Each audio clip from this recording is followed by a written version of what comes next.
and instantly bounce back. Okay, because it's all our side. We bring our fire and energy, play to our potential, we have it. Let's go. Hey guys, my name is Kelsey Herbert and I am Empowered's Director of Mental Health. I'm also currently the head women's volleyball coach at Huntington University and am one of their therapists in their counseling services office. So I'm really excited to share with you guys the first series of our club season that we're going to be doing this year. And this series is all about how to shift from a performance identity to a peace identity. Now, before I get into any other content, I need to share a little story with you about the biggest married fight my husband and I have ever had, if that's okay with you. So bear with me here, I promise there's a point. So we were playing a card game one night in our apartment called Speed, maybe you're familiar with it. And in the heat of competition, emotions were rampant and I won a round. And I was pumped because it is very hard for me to beat my husband at anything. So I'm celebrating the victory and having my glory moment. And my husband says, well, I feel like you were laying down 2 cards at the same time. And that would be cheating. And I thought, Zach, my husband's name, I thought, Zach, you know that I would not be satisfied in the victory if I were cheating. And so I told him that.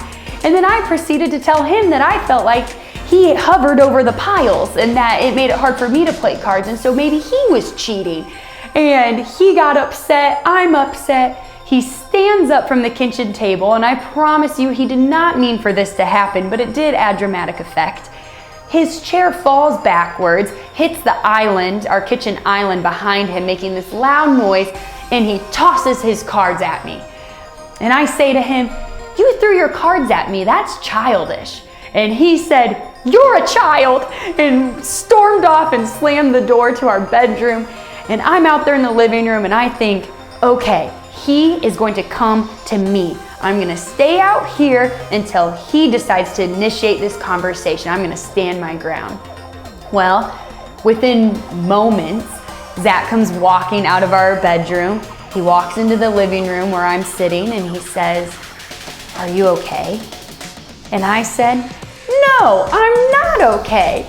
To which he stared at me in silence for a few more seconds and then slowly turned around and walked back to the bedroom. And I thought, man, Kelsey, you wanted him to come out here and then he did, and you ruined the opportunity to have a conversation. Well, long story short, he ends up coming back into the living room. We have a conversation. I'm all upset that it even escalated to the heightened emotions that it did, but we worked through it all as well, I promise. We had to take a break from playing Speed for a few months, but we're back at being able to play again.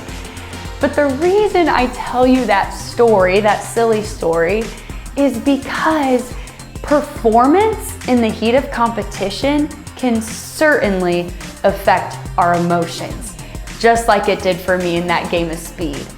But in this series, what we're gonna address is asking ourselves the question, are we also finding our identity in our performance? Do we feel differently about ourselves based upon whether we played our best match that day or our worst match? Does that dictate how we feel about ourselves? And when I say identity, I mean 4 things. I mean our security, our ability to function, our confidence, and our peace.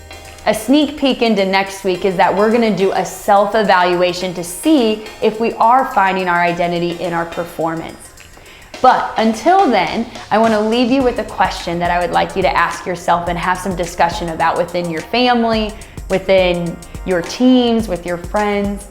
And I want you to think about this. I want you to think about the time you played your best game or your best match and the time that you played your worst game and your worst match. And I simply want you to share what that experience was like for you and how that affected you. And then we'll come back next week to our self-evaluation.